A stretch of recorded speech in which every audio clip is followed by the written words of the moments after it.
చేతులా ఏ ఒక్కరు ఏ నేరము చేసెరగరు తెలిసెవరు దోషులు కారు ఫలితం మాత్రం మోశారు పరులంటూ ఎవరు లేరు అయినా అంతా పగవారు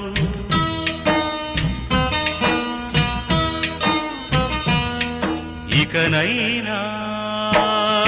ఈ మంటలారునా ఇకనైనా ఈ జంట చెంత చేరునా పసివాడు ఏమిటో ఆపైవాడు తను చేసిన బొమ్మలతో తలపడతాడు వేధించే